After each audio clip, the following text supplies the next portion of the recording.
Cool.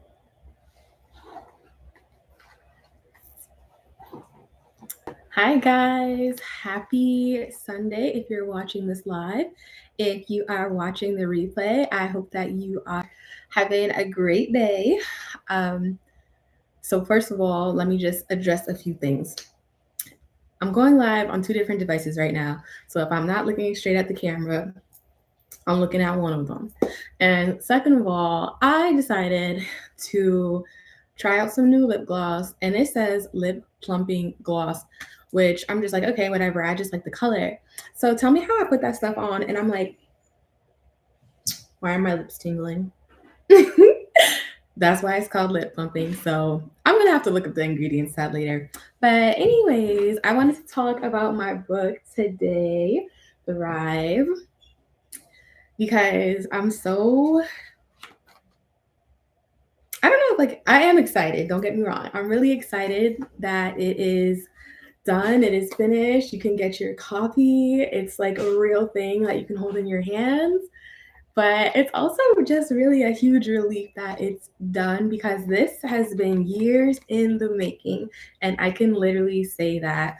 So let's talk about it, right? Because I don't want to just make a product and just be like, buy it, buy it, buy it, right? Like, why should you buy it? What's in it? Who is it for? I want you guys to hear like my heart and my thoughts behind it. So, my book is called Thrive: How to Let Go, Find Purpose, and Flourish When Staying Seems Easier. And that is what it's all about. All of my stories of letting go, of leaving, and just finding purpose, learning lessons, and becoming a better version of myself, and in turn, flourishing when staying would have been a lot easier, but not necessarily better. So I talk about a lot of things in this book to the point where now that it's done, I'm like, what did I write? Like, what stories was in there? Like, let me go read this thing real quick because I can't believe I just did that. um, yeah, so I talk about this in the introduction of the book, but when I wrote this book, I was actually inspired by a a virtual small group that I was doing in 2021 because, as you know, 2020 happened, to say the least, and a lot of things were online, and a lot of us were looking for community. So I was doing an online virtual small group, and the topic was, how do you know when it's time for a relationship to come to an end? And I was like, let me tell you, I got some experience with this. So the way that things happened, I ended up being one of the last people to speak on the question. But it was good because in that time that I was listening to everybody else's answers, it gave me time to really reflect on the question being asked. And I realized like I actually have a lot to say on this topic. How do you know when something is supposed to come to an end? How do you know when it's time to move on to something else? And because of that realization that, oh, I have a lot to say on this topic, I decided to write a whole book about it. And so that's how this came to be. And because of that, because it was about learning lessons and leaving situations and relationships, I literally wanted to call the book Learning and Leaving. But I had other people help me throughout the process, and Thrive: How to Let Go, Find Purpose, and Flourish was the title that everybody just gravitated towards and loved. So I'm no dummy, okay? If that's what the people want, that's what they're gonna get. And I'm really happy that that is the name of my book because it's such a powerful title. Like, and it's just fun to say. I'm not gonna lie, it took me a second to memorize the subtitle because that's a lot of words, but I finally got it down. Sometimes I do have to think about it as I'm saying it because it's a mouthful. But yeah, so I wrote this book because that's how life goes, you know. Seasons change, relationships, some people come and stick around, and some people come and go. And that's just the flow of life. Some endings, they just happen organically, and other endings, we have to be the one to decide, like, no, it's time to move on. It's time for this to come to an end. It's time for me to go. Sometimes we have to be the one to make that decision. So that's why I wrote this book, because I've had to make the decision to go quite a few times, and I'm better for it, honestly. So another reason that I wrote this book is because a lot of people, especially women, we get all up in our heads and we have a hard time leaving, because when you leave what you know, the your comfort zone, you're now stepping into new territory and you don't know what's gonna happen. I always think about this saying that's like, I'll stick with the evil I know, and as opposed to the unknown, because it could be really scary. But one thing that I have learned in life is that sometimes when you step into that new chapter, when you step into that unknown, you find beautiful things that you would have never even knew that existed if you had stayed in your comfort zone, if you had stayed with what you know. And that's kind of the story of my life in ways as well. Like, I love to travel. I love new experiences. I love trying new foods, because it's amazing how many good things, good people, good experiences are out there. And we would have never known if we stayed in our comfort zone. And so, to the person who knows that it's time for a change, but is afraid to step out into something new, I wrote this book for you because I want you to know that you can flourish. There is beautiful things that are lying ahead. You haven't met all the people who aren't going to love you. You haven't tried, tasted, been in all the places that are going to bring you so much joy and happiness. And I always think about this time when I was probably in my early 20s. I was definitely above 21, because I was going to a bar. So I was supposed to go out on a date with this guy, and the plans changed and he wasn't able to go. But I was already at the lounge that we were supposed to meet at. And just as a female, like, I'm not trying to go into no club, no bar by myself, because I feel like that's putting a target on your back, and I don't have the time for foolishness. So when he decided that he wasn't going to be able to make it that night, I had a decision to make. I was already dressed up. I was already there. I could have gone home and that would have been perfectly fine, but I was already dressed up. And so I was in an area where I knew a few people. So I was like, you know what? Let me just go ahead and go inside this place and just go it out and see what it's looking like, see if I see anybody I know. I'm already here. And I remember, like, my mom was dropping me off and I was sitting in the car and I was like, do I go in? Do I go home? Like, what do I do? But I decided to walk into this lounge by myself. And when I walked in, I saw this girl that I had known for years and had not seen in a while inside this place. And we ended up hanging out and having such a fun night. And I would have never had that experience if I was afraid to step into that place, if I was afraid to walk through that door. And I think life is like that so many times, where you really don't know what lies ahead if you don't take that step. And so that is my hope, that somebody will read this book, and whether it's a relationship, whether it's an abusive situation, whether it's a toxic job, whether it's just an opportunity that is taking up a lot of time and energy, that you will decide that I can walk away from this and I can step forward into something new, and there will be goodness. So that is my hope for the reader who reads this. And I will continue to share my heart as I talk a little bit more about each section of the book. So the book, it's not super thick, but it's definitely got some weight on it, okay? And I do have a few chapters, and I start off strong, okay? We get right into it. And I talk about my abusive marriage, and I talk about what it was like when we were dating, some of the experiences that happened that honestly I should have taken those as red flags, but I just made excuses for them. I talk about what it was like through our marriage and my domestic violence incident. I will say we chose not to go into detail about the domestic violence incident, because I wanted to be sensitive of y'all as the readers and anybody who's had a similar experience or worse. I didn't want it to be super triggering, but I did want to be honest about what I went through.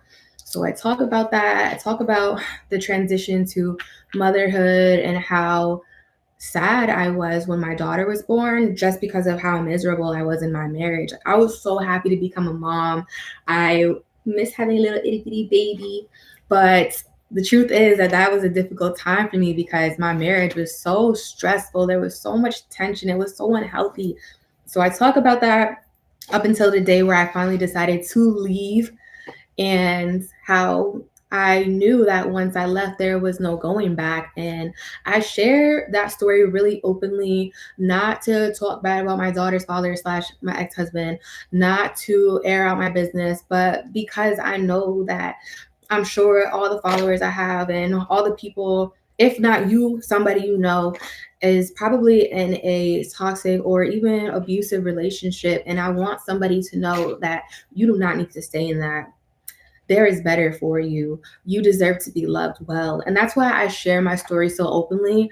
And one thing that I really love about the publisher that I worked with is that she is a woman of character. And so when I was writing the stories about me and my ex-husband and some of the experiences we had, I could have shared some things, okay? And I did, but I left some things out because it wasn't about throwing shade or throwing dirt on his name. It was about sharing my story and teaching a lesson. And so I even was asking her, like, should I add more stories for more detail so people could really like hear what I went through?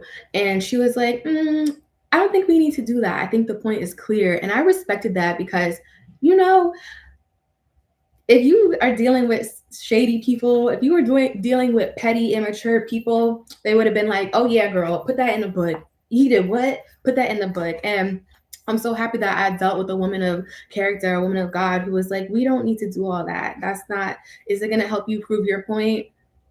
Is the point already proven well? Do we really need to add that?" And I really appreciated that because it just spoke to character. And I'm so big on character and who you are on the inside because that's so important. So yeah, I talk about my dating my ex-husband, what it was like in the marriage, and why I decided to leave ultimately. And when I wrote this, it was probably about a year or two like after I left. And so I was still going through the process with my divorce. But since then, if you've been following me, you know that I am a free woman, and the divorce process was a doozy, but I did talk about it.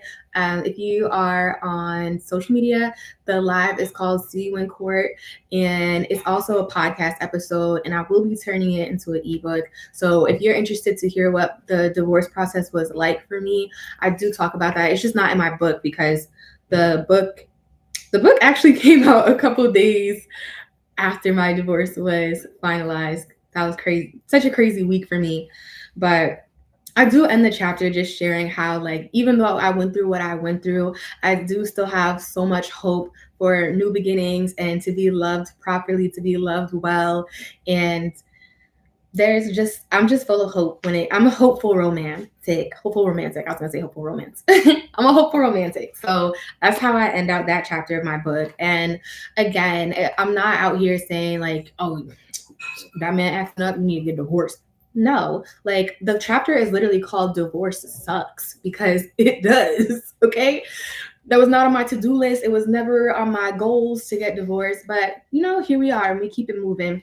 And so I think the chapter is more so to the woman who is in a similar situation, who literally is in an abusive situation, just to let her know that you're not the only one and you don't have to stay in that.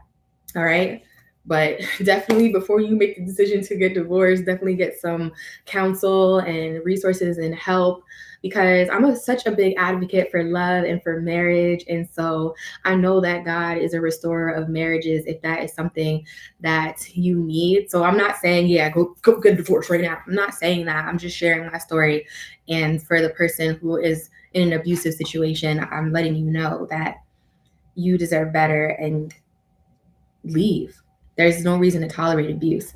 By the way, if you're watching this live, if you comment Thrive, I will enter you to win a copy of my book because tomorrow I'm giving away 2 copies. So let me drop that in the comments because I'll just keep talking and forget. But I love talking about my book. It's really exciting, and I hope I have more and more opportunities to do so, and that it just gets in the hands of the right people because it's powerful.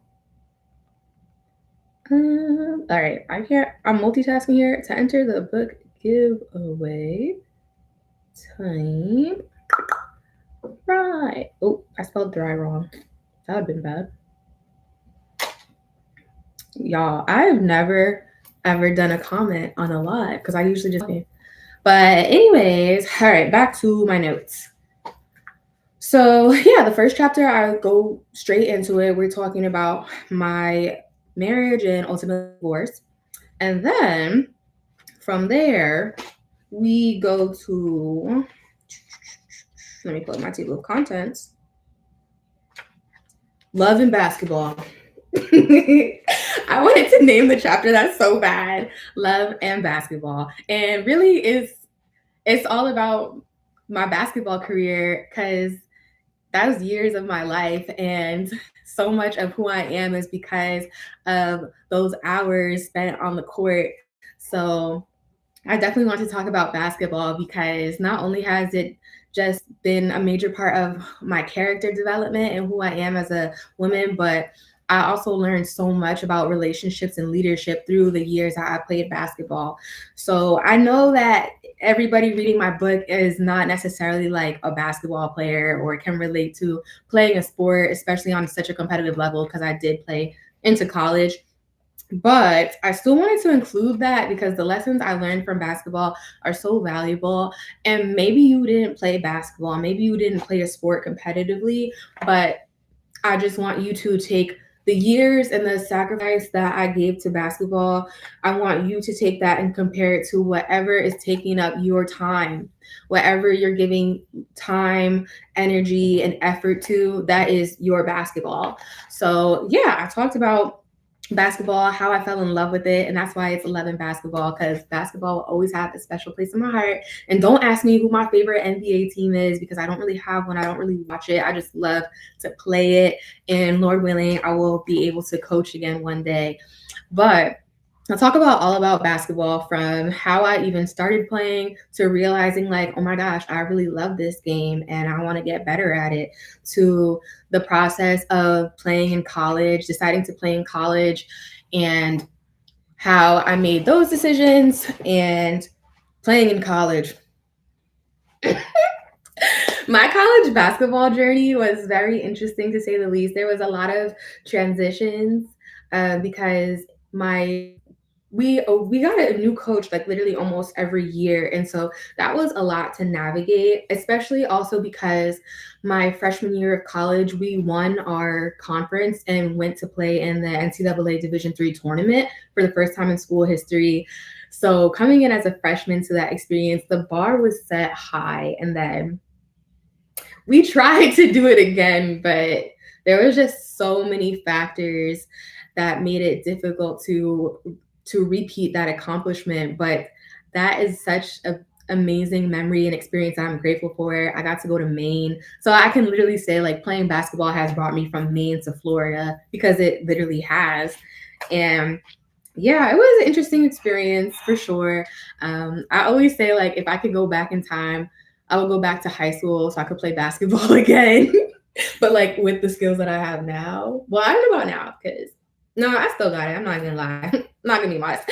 I would go back to high school and play basketball again because I would just be such a better player than I was then. But yeah, basketball has a special place in my heart, and I learned so much. The lessons that I learned from basketball can be applied to like so many different spaces, and so that's why I really, and it's like I said, it's such a big part of who I am. So I really wanted to take that time to talk about playing basketball, to honor some of my coaches who planted seeds in me and like just changed my perspective in a good way. So I wanted to honor those coaches as well. And then from basketball, I talk about, one second, get the page open.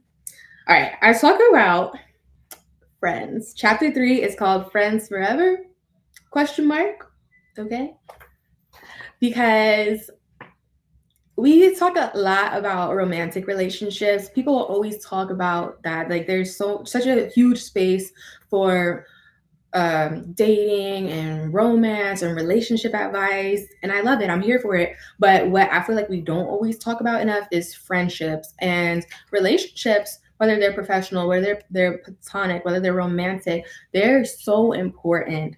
They're such a deal maker or a breaker. Not even deal maker or breaker, like the relationships will make you or break you, because if you have the wrong people in your life, you're going to feel that. And if you got the right people in your life, you're definitely going to feel that in the best way.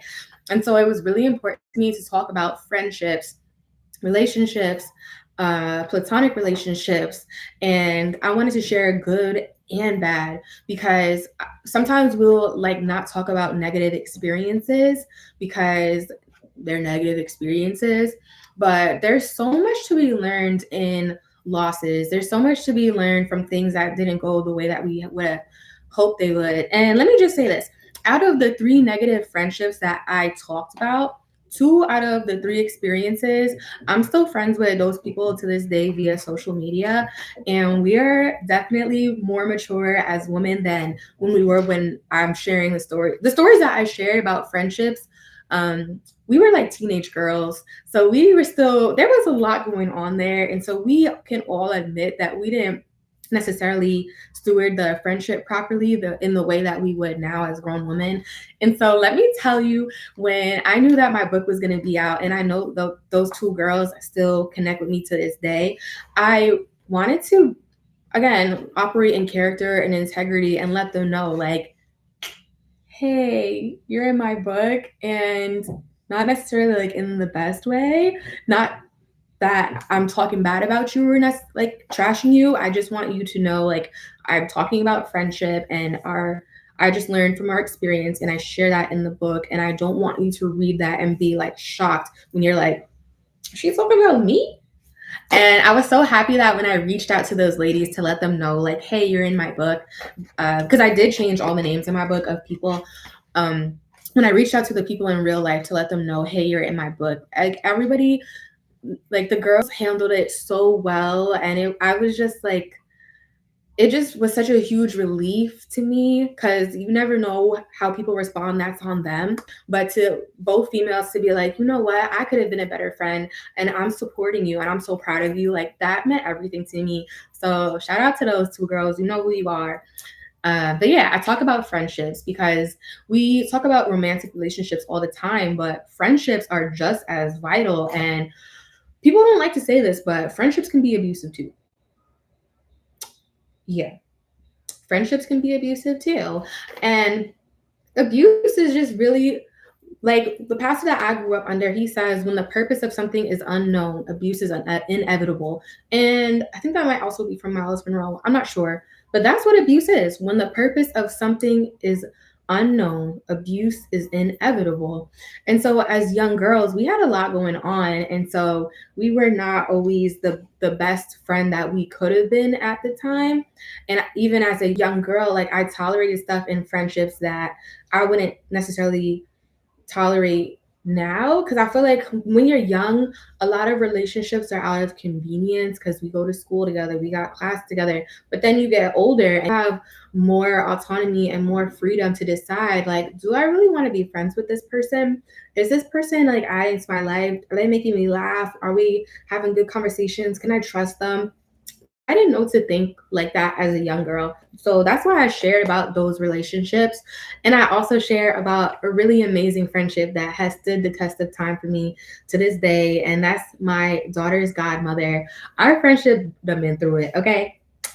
Like we've been friends for years, and we haven't always been connected over the years because first, it was because she's older than me. So she went off to high school, and then I was still in the middle school. And so we lost our connection, but then social media reconnected us over the years. And like to this day, that's my girl. Like we talk almost every single day, and I love her. And I knew that even when I was pregnant, we weren't on good terms because she was one of the people who was like, girl, that man ain't it. And I was like, well, I'm gonna stand by him. I'm gonna stick beside him. So you, me and him against the world, you gotta go. And I literally like cut off my friend for my man, which, whew. Anyways, but when I was pregnant and I thought about the responsibility of having godparents and being a godparent, I knew that there is nobody that I would rather choose for my daughter's godmother than this woman. And so I talk about our friendship because we've had some ups and downs, but I think any healthy relationship does. And I think there's a difference between having highs and lows and then having like high highs and low lows. Those are two totally different things. And so I talked about my friendship and how do we know that a friendship is worth keeping, that a friendship is worth pushing past whatever misunderstanding or hurt could have occurred and continuing to move forward. I talk about that in my book because I had to learn that myself. And so from friendships, because I didn't want to just talk about romantic relationships. We love to talk about romance. I want to talk about platonic friendships too. From platonic friendships, platonic relationships, I talk about toxic jobs because I done had a few. And I think that's also the beauty of the timeline of this book is that originally when I was writing this book, I only had one major experience with a toxic job. And that was after, let me just say this. Okay, one thing that I have learned is that there is such a parallel between abusive relationships and toxic jobs. The similarities are crazy. Unfortunately, I've gotten to experience them both. So I decided to talk about my toxic jobs. And when I first started writing the book, I only had one major experience to share. And that was after I had left my abusive marriage and was coming to terms with my reality as a single mom. And I was like, all right, well, I gotta get this money. I need cheese for my egg, okay? As Cardi B says. Um, so I started to accept that reality because I didn't come from a home where I saw a working mom. I come from a home with a stay-at-home mom and two parents. So the idea of grasping my new reality as a single mom, as a working single mom, was a struggle for me. And even to this day it is a struggle. But I mean, I'm a lot more comfortable with my reality now, but it was a new transition that I never had planned for. So, anyways, I go get this job. It's supposed to be an amazing hospital. Every job that I've gotten as a nurse, like I feel more and more comfortable and confident each time in myself as a nurse. And so I was excited for this opportunity. It wasn't ideal. And I share that nursing was never the end all be all for me. When I got to the end of college, I knew that entrepreneurship was the goal, but I would use nursing as a means to an end and just to help me fund my entrepreneurial endeavors. And so when I started this job, I was like, all right, let's take care of business. I got to get money for my baby. And then, like, I didn't even last in that job a month. All right. Mental breakdown, COVID, bad management. It was a lot. So, yeah, that's in there. And then while I was in the process of getting my book published, I left my last job, which also turned out to be a hot mess. And so I got to write up a chapter real quick on that and throw that in here. So I talk about both of those experiences because they were traumatic. They were dramatic, but I learned so much again just about the importance of leadership, of listening to yourself and your body, because a lot of people, they work jobs that they don't even like. And I hate that for us. I hate that for human beings because life is short and we spend so many hours of our lives at work that you should really be doing something that you love. And if you're not doing something that you love, then you should at least be around good people. And if neither of those are on the table, then what are we really doing? Because I've talked to people, I know how it is. I know, it's Sunday right now. I know what it's like to have, what do they call it? The Sunday saddies.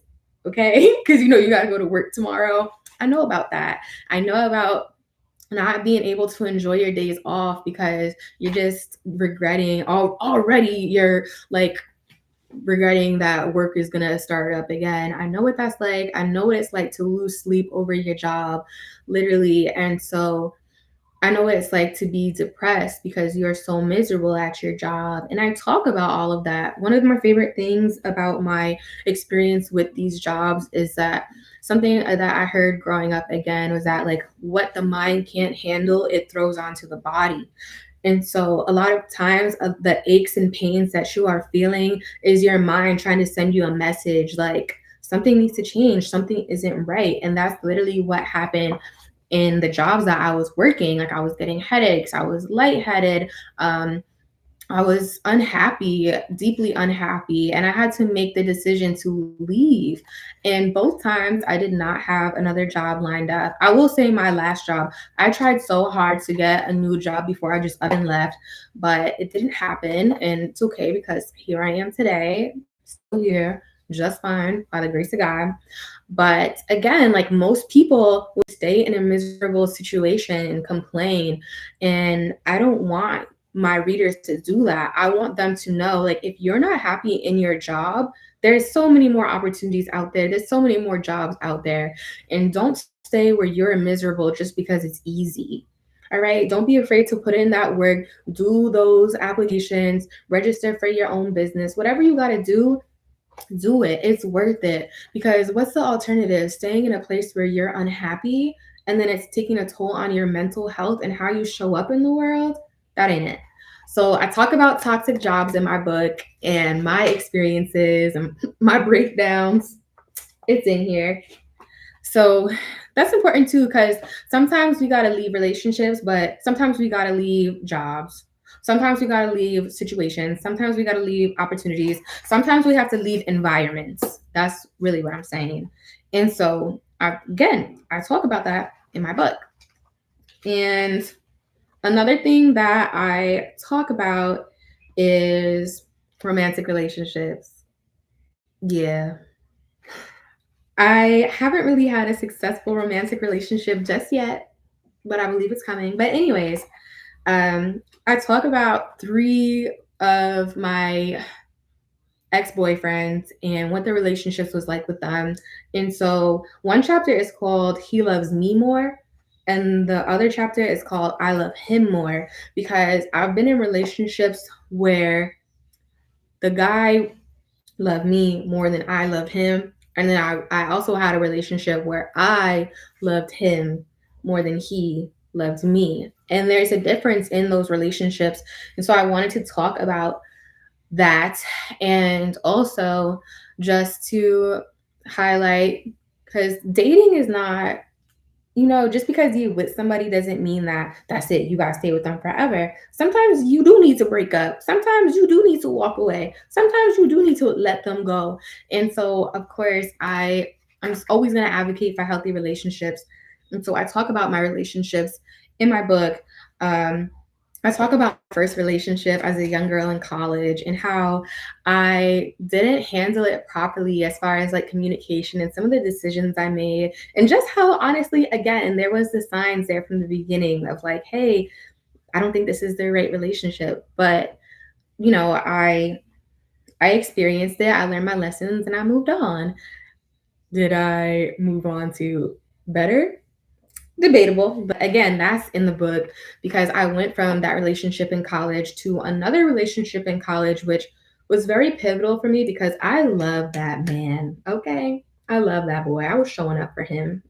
I really was. And I talk about that in the book. Like I would pull up on his campus every single weekend whenever we both play basketball. So if I had the weekend off, but he was playing, I'll pull up to his games. I'll go to his mama's house. I love that boy's family. Okay. You couldn't tell me that was going to be my husband.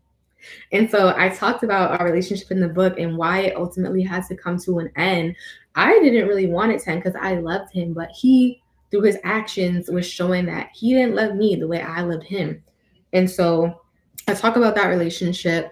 And then after him, I ended up, because I dated in the beginning of my serious relationships, I dated guys that were like close to my age or slightly, yeah, we were like the same age or maybe a little younger. So I wanted to try dating an older man because I'm like, something's gotta change here. And so I decided to date an older guy, and I wasn't like really crushing on him or anything. Like when I met this guy, it wasn't like, oh my god, like, he's so cute. Who is that? It was like, yeah, he's cool. That's my friend. Like we be talking like every day. He's good people. And so from that perspective, I'm like, yeah, he's my friend. He's cool. Like I guess we could be together. He's doing a little something with his life or whatever. I entered a relationship with that mentality, and it was a hot mess disaster. And I had to stand on my boundaries and my principles at the end of the day.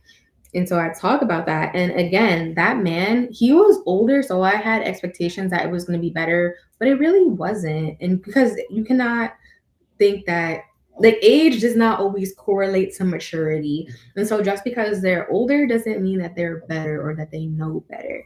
And I learned that with that relationship and also with my daughter's father, like older man is not always the answer. It is what it is. So, anyways, again, in that relationship, homeboy would have been happy for me to stay with him. He did not want me to leave him, but I knew, like, okay, this relationship isn't for me. And so I broke up with him. And I talk about that in the book because it was a big learning experience for me. As I shared, like the mentality going to that relationship was just different. I was kind of trying something new and it didn't work for me, but I learned from it. And so it's in the book. And then let me pull up my table of contents. We get into the end now.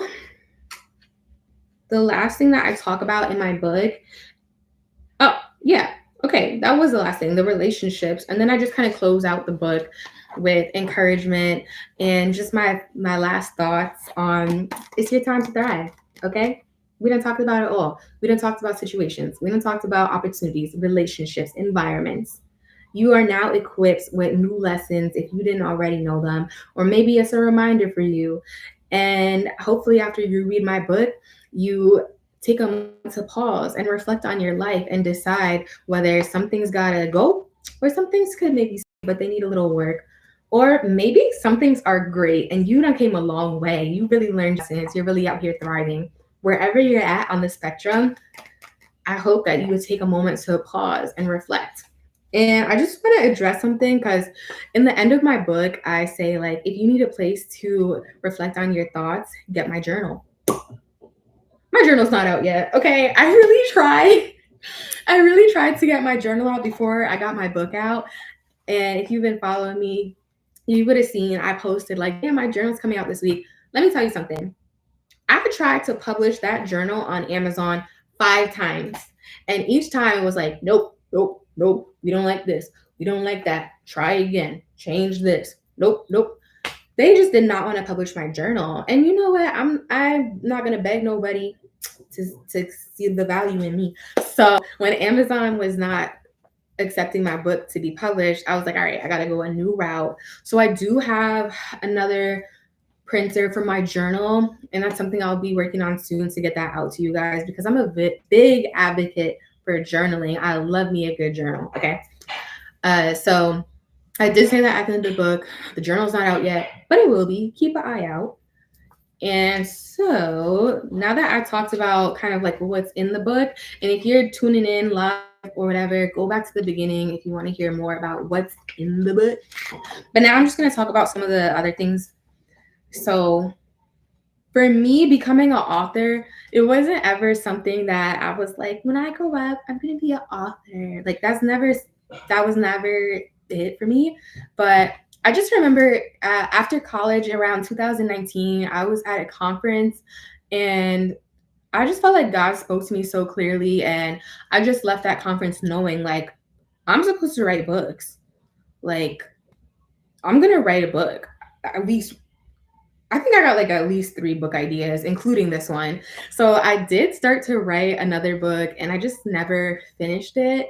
But I think now I probably could a lot better than I would have then. But, anyways, So in 2019, I knew I was supposed to become an author, and that there was books in me. And if you're listening to this and you know that there's books in you, don't let them stay in you. Please write the book. Please share your story. Please share your heart, because you don't know what's on the other side of that, or who's on the other side of that. Who needs to hear your story? Who needs to hear your wisdom?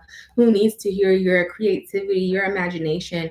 Because I know a lot of my friends, we talk about sharing our stories. We write books based on what we've been through. But I feel like nonfiction, wait, no, fiction. Fiction books don't get the credit that they deserve. If you are a creative person, like go write that story that you've then created in your head. Like write that, because reading is so good for your mind, whether it's true or not, it's still very beneficial. So if you know you got some books in you, please write it. So yeah, 2019, I decided like I need to become an author. Like God has given me things to write about. And I started writing Thrive. You don't need to see my notes. I started writing Thrive in 2021, and I just finished working with my second business coach. My first business coach was definitely like me putting my foot in the water, like, all right, let's get some help. But my second coach was like, okay, yeah, let me invest a little bit more because I'm trying to see a little more this time. And my second business coach, I remember I had like expectations of what it was going to be like to work with her. And I actually dedicated the book to her. I got to tell her, I don't even think she knows, but she is definitely in the dedication, or I mean, the acknowledgments. So I was working with this coach. My contract with her came to an end, and I was still in the process of getting divorced. So I didn't feel like I could just run into starting my own business just yet. And I was very heavy with everything that was going on in my life. But this woman just encouraged me, like, no, you do not have to put your life on pause. You do not have to put your life on hold right now. There is work to be done, even right now. Even if it's just setting things up, even if it's just preparing, there are things you can do right now in this season to get to where you want to go. And so, because she said that, I decided I'm going to start writing my book. And I did. My daughter was still a few months old, if not 1 year old. And while she was sleeping, I would wake up in the mornings and I would just write. Whenever I had the memories of these stories come to mind, I would sit down in my computer and I would write out the stories. And so I wrote the book before I even found the publisher. The book was actually already done. So fast forward to last year, I knew like, all right, God is clearly showing me that like I'm not supposed to be at nobody's 9 to 5 for too long. Like there's more for me and I need to be obedient to that. So remember how I said relationships are important? Relationships are important. Okay. The people that you cross paths with, it's no coincidence, it's no accident.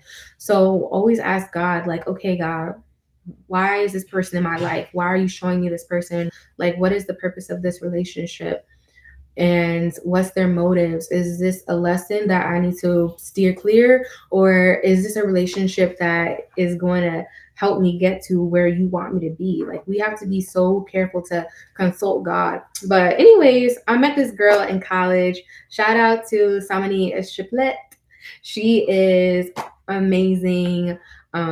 Go look her up on Instagram. Samani, it's like Sam Annie Estriplet. She's such a beautiful person and always has been. And I'm so blessed to know her, to have gone to college with her.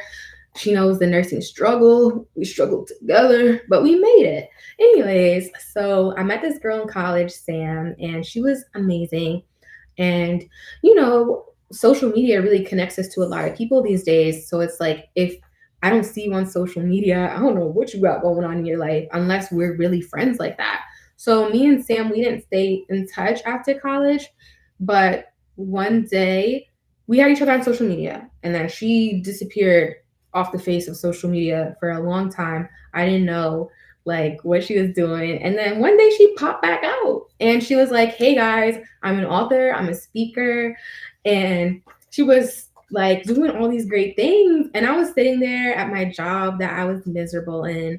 And I was like, She doing everything I want to do. Not in a jealous way, because I know that could happen too. You got to be really careful with comparison, but just in a like, she's doing everything I want to do. And if she's doing it, I definitely can do it. Not, and not again, not in a shady way, just in a like, if she's doing it, I could do it too. Like, it's possible for me. She's living proof that I can be a speaker, I can be an author. And so I hit her up and I was like, congratulations on your book, which I don't have a copy of her book on hand, but I can't even remember the name of it. But it's such a good book. Like I said, go look up her Instagram and you'll see her book there. But yeah, I was like, congratulations on your book. Like, how did you find your publisher? Because I too have written a book that I need to get published. And that's when she connected me with Yolanda from Extreme Overflow Publishing. Oh, their little like emblem is right there on the corner. Extreme Overflow Publishing. So I had a call with Yolanda, and immediately I was like, I love this lady. I feel like she understands my vision. I really like her spirit, and like we could work together, and we did. And so that's how I found my publisher, was through a friend, referral, word of mouth, however you want to call it. That's how I found my publisher, and I definitely recommend them, especially if you are a person of faith with the book. I feel like even maybe if you're not, I just feel like working with them was a good experience. Yolanda is amazing. She is a professional. Okay. So that's how I found my publisher. And somebody asked me the other day, like, was it worth it versus going the self-publishing route to work with a publisher? And for me personally, this being my first book, I am so glad that I invested into a publisher, because I could have figured out the self publishing, but would I have this beautiful cover? I don't know. I'm a little artist, but I don't know if I could have put this together. And just like the wisdom and insight that she had throughout the process, it was worth the investment to me. We hopped on phone calls, we had Zoom calls, we had so many emails, and just to have her guidance throughout the process of publishing my book, it was so worth it to me. So self-publishing is really cool. It's a great option, and that's what you think is best for you. Absolutely do it. Amazon KDP is not a hard platform to use at all. But if you feel like you need a little guidance and you really want to put your best foot out there and like be professional, get a publisher. There's so many great publishers out here, so just make sure you find the one that's right for you. But I definitely recommend Extreme Overflow Publishing. I had a great experience with them. So a little bit into the process of creating the book. So first was the writing, duh. But I already had my book written, as I shared, because I wrote it before I even found the publisher. So I got to skip that step, which is kind of nice. So basically, I took all of the writings that I had, all of the Google Docs that I had, and I sent them to her. And then she was able to read the stories and then reorder them into a format that would be good for a book.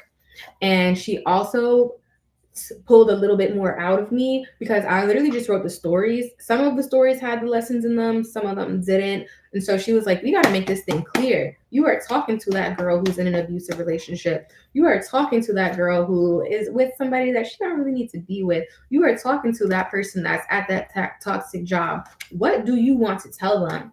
And so she helped me to really pull out the lessons and the gems and the points of the stories, because I'm not telling stories just to tell stories. I'm telling stories because there's a lesson. I'm telling stories because I'm trying to help somebody else out. I'm telling stories because when I get to the top, I'm reaching back for somebody else. So that's why I told these stories, and she helped me to pull out those lessons in a more clear way. And so once we finished with the writing and whatever I needed to add, my book went through editing, which was an interesting process, because I feel like my voice, I don't know what happened, but I got like one copy of my book that I was like reading it and I was like, what is this? My dad talks so loud. Like, did you? Anyways, I read that copy of my book and I was like, what is this? Like, this is not my voice. I don't even, what is that word? I don't even know what that means. So I know I didn't write that, because, yeah. So, anyways, that was an interesting process. And then I went back to the publisher, like, this editing is crazy. Like, I'm gonna have so much work to do changing it back to what it was. And it was really just a simple misunderstanding. They accidentally submitted like the wrong scripts of my book. So they still had the right ones and they gave those back to me. And so that's what you guys got. Because I wanted to make sure that you had my stories and my voice and not some polished, perfectly edited, punctuated version of my stories. So the editing process was, it was hard because the way that I like to edit, I like to hold stuff physically. Like, I know we're in this day and age of technology and everything's done on computers and online, but for me, I like to hold papers and mark them up. And so I literally printed out my whole entire book and marked it up, edited where I need to do a period, where I had typos, where I need to clarify some things. And I did that. And but then my brain, it was a lot to try to do in a small amount of time. And my brain kind of got tired of seeing the words. And so I got to a point where I was like, just take it to the other editor. I can't edit no more. And so it actually was good because then when I got the book back for real, it had so much time had passed that I was in a really good, I had fresh eyes again. So I was able to really look at my book and like really make it how I wanted it to be because I had fresh eyes. I wasn't tired anymore. So that was the editing phase. And then after the inside of the book was done, like the stories, the contents, the words, I got to work on the cover. Well, I didn't do anything, they did it for me.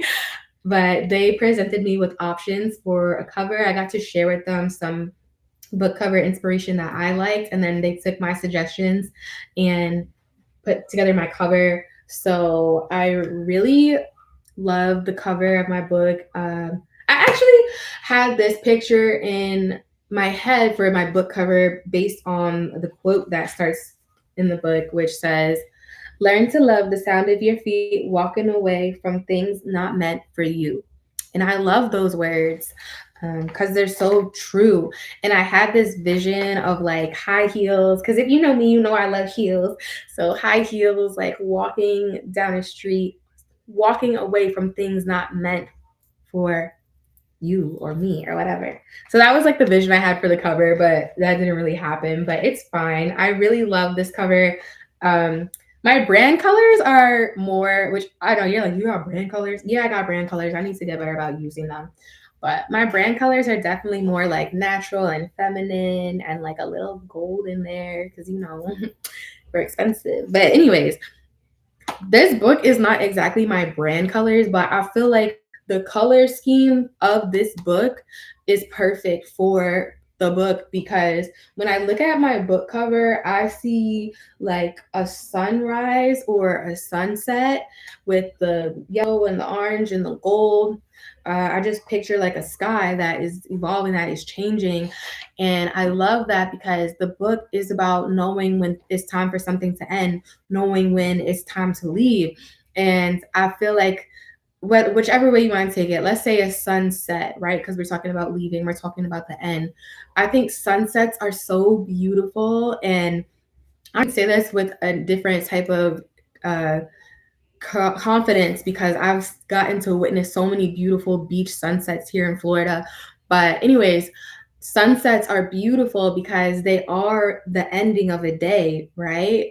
But we trust that after the sun sets, it will rise again the next morning.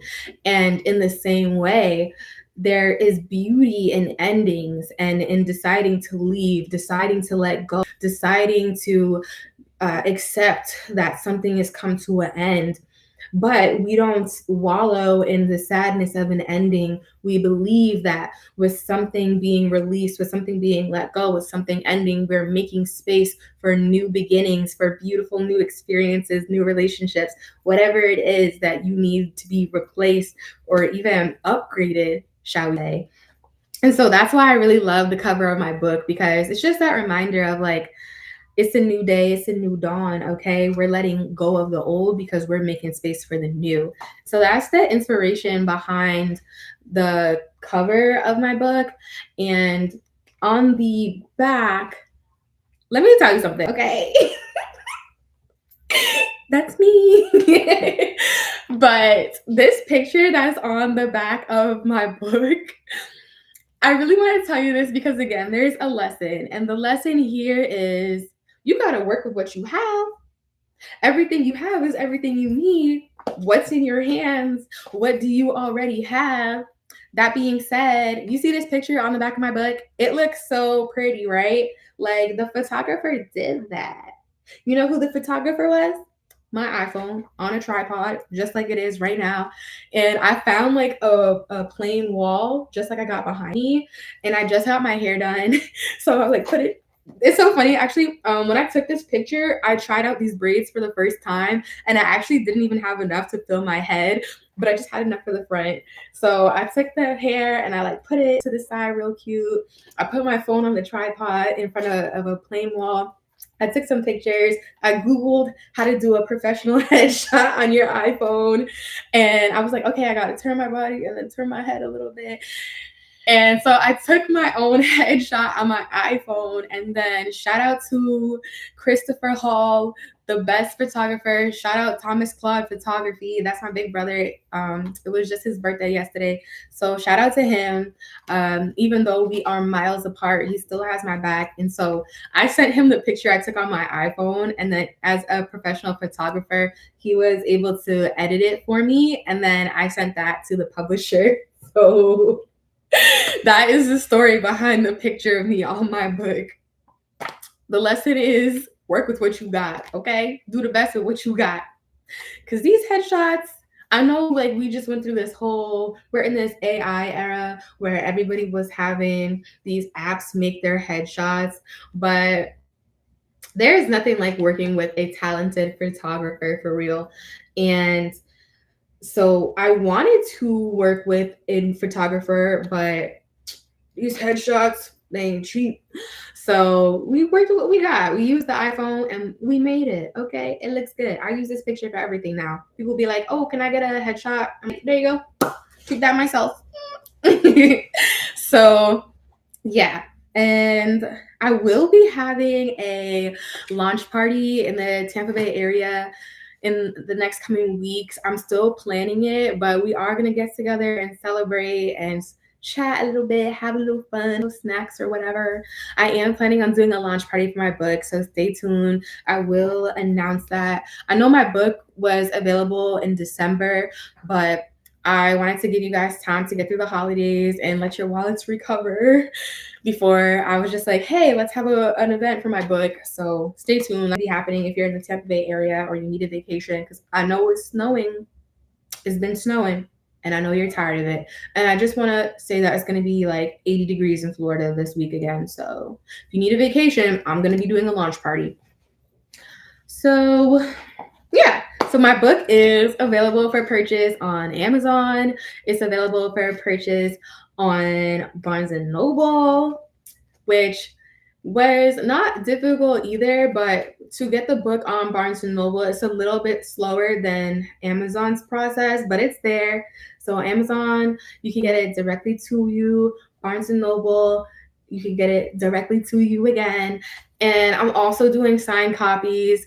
So I'll be happy to sign a copy for you, especially if I know you for real. Because my signed copies, I'm not just like putting my name, I'm actually writing like little love notes. I wrote everybody a little letter who gets a signed copy. So if a signed copy is something you want, hit me up because that's a different link. But the links for the book are, if you're watching on YouTube, it's in the show notes. If you're watching on Instagram, it's in my bio. And you can also go to my website. I do need to update to get the links for Barnes and Noble on my website, my social media, and I'll take care of that really soon. But yeah, but if you're watching this right now, if you're watching this before Monday, January, I think tomorrow's the 22nd, I'm going to be giving away 2 free copies of my book. So if it's free, it's for me, right? And you can enter the giveaway. If you're on this live, just put Thrive in the chat, or if you watch the replay before, probably to the end of the day tomorrow, if you watch the replay before the end of January 22nd and you want to enter the giveaway, hit me up, comment Thrive, and I'll get you entered to win a free copy. I'm giving away 2 because I really want my book to get into the hands of the people that it's meant for. Whether, I don't know, we gotta work it out, or we gotta find a way, whether you need a little discount, whatever it is, I'm gonna find a way to get you my book. So after the giveaway, because who doesn't like free stuff? And yeah, that's that. If you already bought my book, like, I would really appreciate if you could leave a review for me. If you already bought my book and you read it and you thought of some people, buy a copy for them. If you're one of the guys and you like, okay, you wrote this book for the ladies. First of all, the lessons in here, it doesn't matter who you are, it doesn't matter what you call yourself.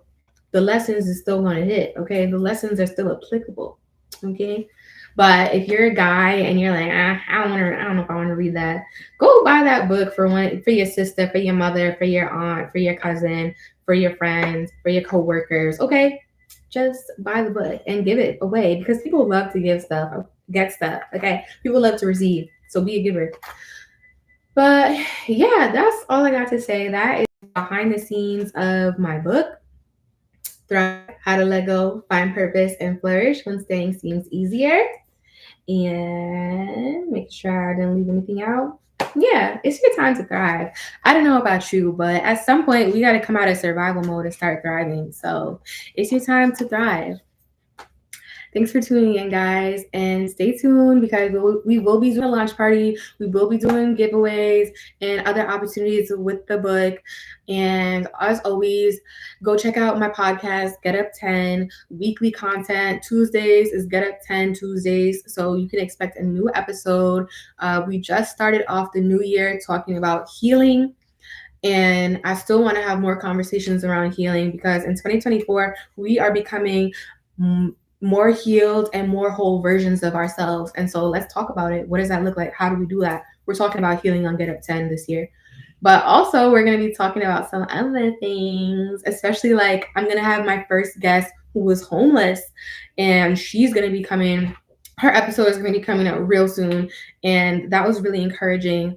So, yeah, a lot of really good things going on. This month has been, and I'm going to come live more, but this month has been a little bit unexpected for me. I was excited to start this month off with 2 speaking engagements, and both of them fell through for different reasons. But the show goes on. You know, there's still more opportunities and more doors with my name on. So stay tuned, because I'm definitely going to have some announcements coming up.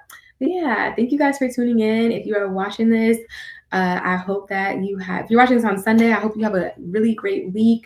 And that's all. It's been an hour. Bye, y'all. Bye.